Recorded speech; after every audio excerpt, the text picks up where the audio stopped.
معراج کی شب ہے۔ نحمده ونصلي ونسلم على رسوله الكريم وعلى آله وأصحابه أجمعين، أما بعد، أعوذ بالله من الشيطان الرجيم، بسم الله الرحمن الرحيم۔ ناظرین و سامعین، السلام علیکم ورحمۃ اللہ وبرکاتہ۔ معراج مصطفیٰ صلی اللہ علیہ وآلہ وسلم کا بیان۔ میں نے رؤیت کے بارے میں بھی بات کی، اس کا بھی آپ کو بتایا کہ اللہ کو دیکھا جانا بالکل مانا جائے گا، ممکن ہے۔ ہاں، اللہ تعالیٰ کو کوئی آنکھ گھیر نہیں سکتی، احاطہ نہیں کر سکتی، ادراک، یہ بھی جواب دیا آپ کو۔ دوسرا یہ بتایا کہ یہ خواب کا واقعہ نہیں ہے، جاگتے ہوئے بیداری میں پیش آیا۔ یہ بھی آپ کو میں نے بتایا، کچھ سائنس کے حوالے سے باتیں۔ دیکھیے رفتار، پھر معجزہ تو ہم کہتے ہی اس کو ہیں کہ اللہ تعالی کی طرف سے وہ سچا نبی جو نبوت پر فائز ہوتا ہے، اس سے کچھ ایسے کام ظاہر ہوتے ہیں جو عادت کے خلاف، جن کو ہم معجزہ کہتے ہیں۔ ولی سے ظاہر ہوں تو کرامت کہتے ہیں۔ فعل اللہ کا ہوتا ہے، یعنی کام اللہ کا ہوتا ہے۔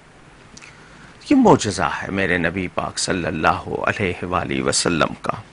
کم وقت میں بہت دور کا سفر، بہت لمبا سفر، واپس بھی آ گئے، اور ایسا سفر جو انسانی عقل کو عاجز کرتے۔ میں نے یہ واضح کر دیا کہ اگر یہ خواب کا واقعہ ہوتا تو ابو جہل بھی یا دوسرے لوگ اعتراض نہ کرتے، سوال نہ کرتے۔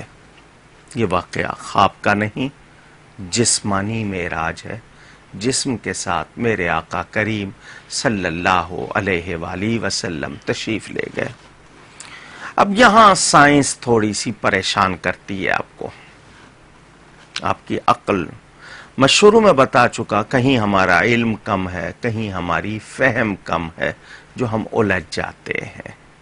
اسی لیے علماء کے پاس جاتے ہیں، وہ علماء جن کے علم اور فہم میں توازن ہے، جو علم نافع رکھتے ہیں، بیلنس ہے، وہ ایسی بات کرتے ہیں کہ ہماری الجھن دور ہو جاتی ہے۔ یہ کہ جی بشر ہو کر عرش پر کیسے چلے گئے، آکسیجن کے بغیر کیسے رہے، کرۂ نار ایک زون آتا ہے بہت گرم، وہاں سے کیسے گزرے، کرۂ زمہریر بہت ٹھنڈا، وہاں سے کیسے گزرے، اتنا لمبا سفر اتنی کم مدت میں کیسے کیا، سوال ہے۔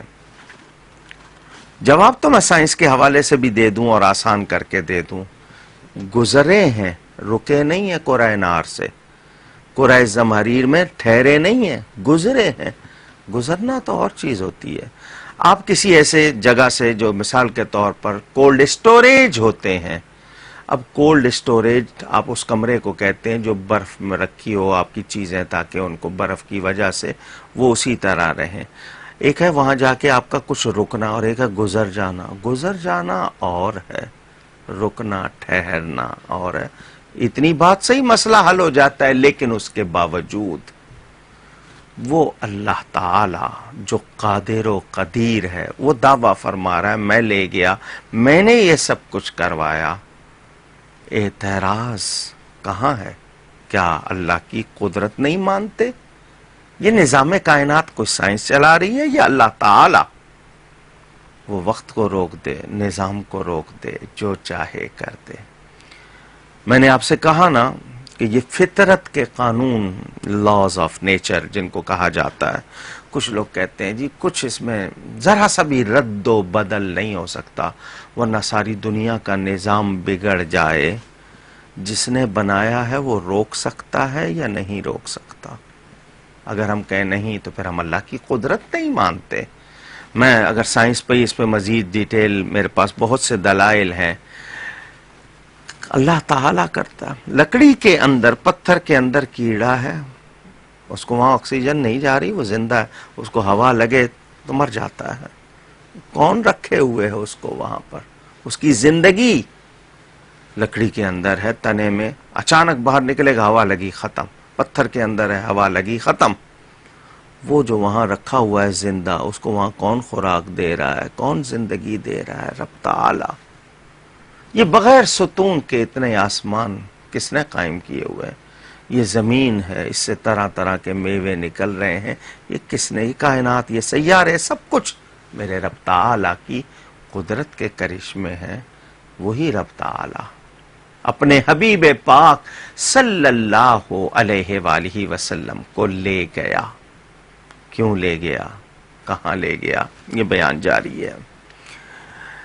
چشم زدن ہم فارسی میں کہتے ہیں، آنکھ جھپکنے کے وقفے میں سیکنڈ بھی نہیں لگتا. میں اس حوالے سے آپ کو یہ بات سنا دوں کہ آپ کی سائنس نے سیکنڈ کو بھی تقسیم کر دیا ہے.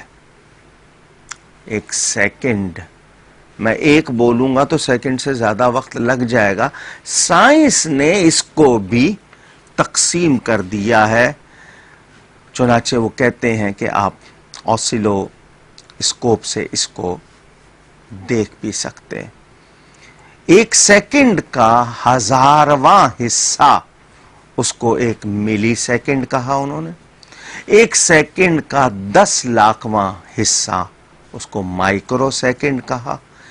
ایک سیکنڈ کا اربواں، یعنی ایک ارب اس کے ٹکڑے کر دیے، اس کو نینو سیکنڈ. اور ایک سیکنڈ کا کھربواں، ارب کو اب بلین، 10 لاکھ کو ملین، اور پھر 1000 ملین کا آپ جا کے بلین کہتے ہیں، اور پھر بلین کے بعد آپ ٹریلین یعنی کھربواں حصہ، اس کو پیکو سیکنڈ کہتے ہیں. یہ آپ کی سائنس نے ایک سیکنڈ کے 1 کھرب حصے کر دیے ہیں. یہاں تو آپ کہیں گے کہ بالکل ہو سکتا ہے، یہ آسیلو اسکوپ جو ہے اس سے دیکھا بھی جا سکتا ہے. ہم مانتے ہیں. مادیات پر اتنا یقین ہے، وہ انسانی عقل اللہ تعالیٰ نے ہی بنائی ہے، اس خالق عقل کی قدرت میں شبہ کریں ہم؟ ذرا سوچئے، غور کیجئے گا، ہو سکے تو اس پہ توجہ کیجئے گا. مجھے آپ کو جو بات پہنچانی ہے وہ یہ کہ ایک تو یہ جاگتے ہوئے جسم کے ساتھ بیداری میں ہوئی ہے. اب یہ کہنا کہ آکسیجن کے بغیر کیسے گئے، ان مرحلوں سے کیسے گزرے، تو میں نے اس کا سیدھا سا جواب کہ لے جانے والا وہ ہے جو سبحان ہے، پاک، ہر کمزوری سے، معذوری سے، مجبوری سے. یہ لفظ بھی اس کے لیے سوچے بھی نہیں جا سکتے، صرف آپ کو سمجھانے کے لیے کہہ رہا ہوں. وہ پاک ہے اور قدرت والا ہے، جو چاہے کرے. کسے لے گیا؟ بے عبدی ہی. پتا چلا سب عبد ہیں مگر میرے پیارے نبی پاک صلی اللہ علیہ وآلہ وسلم وہ عبد ہیں جو مقصود کائنات ہیں، اصل کائنات ہیں، جانے کائنات ہیں، اور جیسے وہ ہیں کوئی اور نہیں.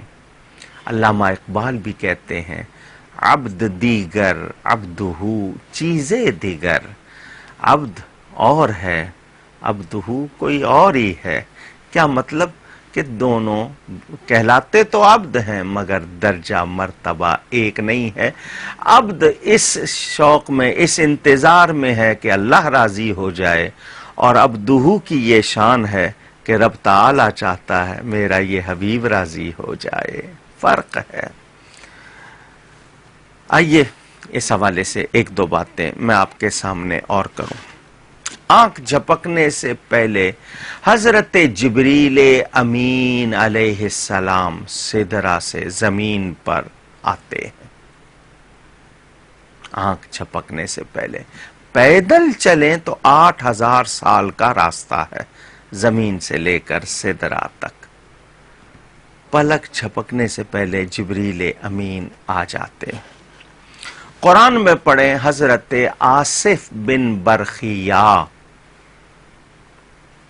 ملکہ سبا بلقیس کا تخت، وہ تخت جو 500 آدمی مل کے ہلاتے تھے، ہلتا نہیں تھا، اتنا بڑا تخت حضرت سلیمان علیہ السلام کی بارگاہ میں کتنی دیر میں لائے؟ آنکھ جھپکنے سے پہلے، قبل ان یرتد الیک طرفک، قرآن میں ہے. اتنی دور، سینکڑوں میل فاصلے پہ رکھا ہے، کتنی دیر میں لے آئے؟ پلک جھپکنے سے پہلے. حضرت ابراہیم علیہ السلام نے اپنے بیٹے حضرت اسماعیل کی گردن پر چھری چلانی شروع کر دی ہے. اللہ تعالیٰ نے جبریل امین کو جنت سے دمبا لے جانے کو کہا، وہ جنت گئے، دمبا لیا، دمبا لے کے آئے، حضرت اسماعیل کو نکالا اور دمبا رکھ دیا. کتنی دیر میں؟ وہی چھری کی جنبش، وہی لمحاتی کیفیت. آپ اس کو سیکنڈ کا کوئی حصہ بنا لیجئے، میں نے آپ کو سیکنڈ کی تقسیم بھی سنائی. اسی قرآن میں ہمیں یہ بتایا. اللہ تعالیٰ دیتا ہے اختیار، اللہ تعالیٰ کی قدرت ہے. آصف بن برخیا تخت لے آئے اتنی دور سے، اتنا بڑا، پلک جھپکنے سے پہلے. آج کا مسلمان یقیناً روحانیت سے دور ہو گیا ہے جو اس کو یہ بات سمجھ نہیں آتی. قرآن ہے تو اللہ تعالیٰ کی قدرت دیکھیے، وہ اپنے حبیب کو لے جائے، لے آئے. آئیے اب اس کو دوسرے رخ سے آپ کے سامنے پیش کرتا ہوں. ذکر معراج ہے. کبھی کبھی ایسا ہوتا ہے کہ کوئی لمحہ کسی کے لیے کم ہو جاتا ہے اور دوسرے کے لیے وہی لمحہ بہت پھیل جاتا ہے. مثلا میرے لیے وہ 1 سیکنڈ کی مدت وہی ہے جو دنیا کے لیے نارمل ہوتی ہے، لیکن کسی کے لیے یہ 1 سیکنڈ ہو سکتا ہے ہزاروں برس پہ پھیلا دیا جائے. یعنی ایک ہی ساتھ ہے، کسی کے لیے پھیل گئی، کسی کے لیے سمٹ گئی. آئیے قرآن سے آپ کے سامنے رکھوں. اصحاب کہف، حضرت عیسیٰ علیہ السلام کے ماننے والے 7 افراد، 8واں ان کے ساتھ وہ جانور جس کو کتا کہا جاتا ہے. قرآن میں ذکر ہے، پوری سورت سورہ کہف.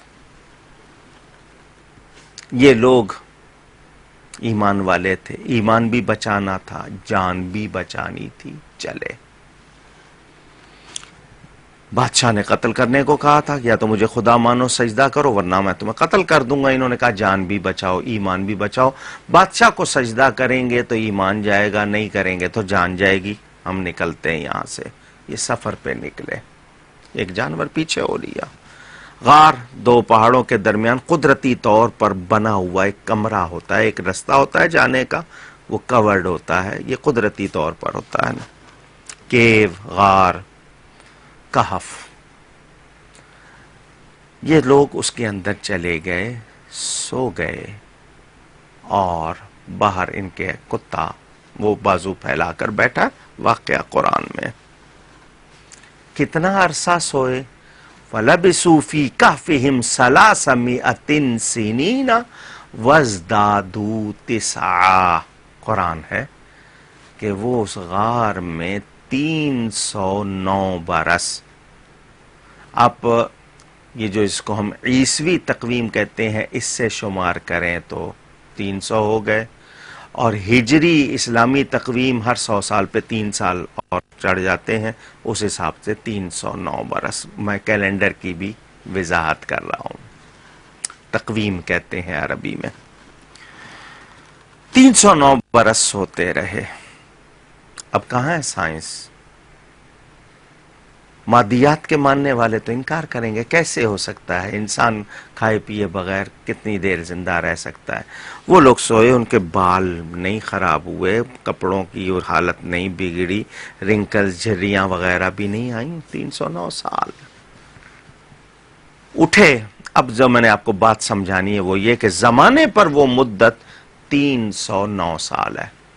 جب یہ لوگ اٹھے، قال کم لبثتم، ایک دوسرے سے پوچھ رہے ہیں کتنا ٹھہرے ہو اس غار میں؟